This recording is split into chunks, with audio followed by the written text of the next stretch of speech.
Now let's look what is sharding. So sharding में क्या होता है, एक हमारे पास लार्ज डेटाबेस होता है जिसको हम फर्दर स्मॉल डेटाबेसेस में डिवाइड करते हैं। इन स्मॉल डेटाबेसेस को हम शार्ड्स बोलते हैं। सो बेसिकली ये हमारा हॉरिजॉन्टल पार्टीशनिंग हो रहा है।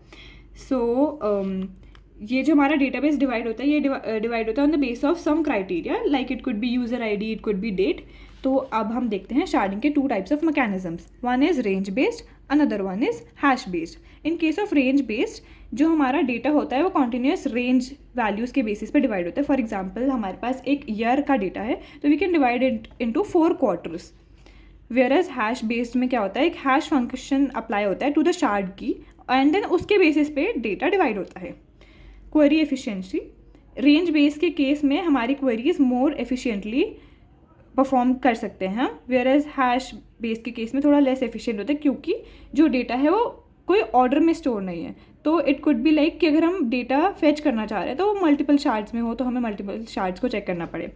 Now load balancing, in case of range based it can lead to uneven load, क्योंकि फॉर एग्जांपल डेटा है अ ईयर, तो हो सकता है कि फर्स्ट क्वार्टर में ज़्यादा डेटा हो rather than the third quarter, तो this leads to uneven data load. Whereas यहाँ पे हैश फंक्शन अप्लाई होता है विच इंश्योर्स कि जो डेटा है वो इवनली डिस्ट्रीब्यूट हो अक्रॉस ऑल शार्ड्स। अब इनका यूज केस देखते हैं। These are good for time series data and order data, whereas hash based is mainly use in case of like हम यूज़र आईडी के बेसिस पे डिवाइड कर रहे हैं या हाई राइट सिस्टम्स हैं, बेसिकली जहाँ पे distribution, even distribution is the की।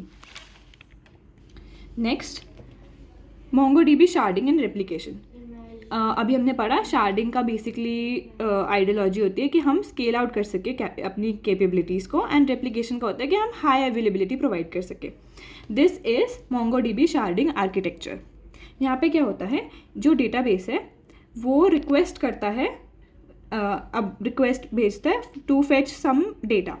राउटर का काम होता है प्रोसेस करना रिक्वेस्ट को, देन कॉन्फ़िगरेशन का काम होता है वो कॉन्फ़िगरेशन सर्वर के पास इंफॉर्मेशन होती है कि जो डेटा रिक्वेस्ट किया गया है वो एग्जैक्टली कौन से वाले शार्ड में प्रेजेंट है। देन अकॉर्डिंग टू दैट वो राउटर को बताता है, देन राउटर उस पर्टिकुलर शार्ड पे जाके डेटा फेच करता है। अब यहाँ पे MongoD लिखा है विच रिप्रेजेंट्स MongoDB डेटाबेस। तो ये चारों ही MongoDB के डेटाबेसेस है। Whereas MongoS this is a process. अब हम इसको थोड़ा और फर्दर ब्रेक डाउन करते हैं।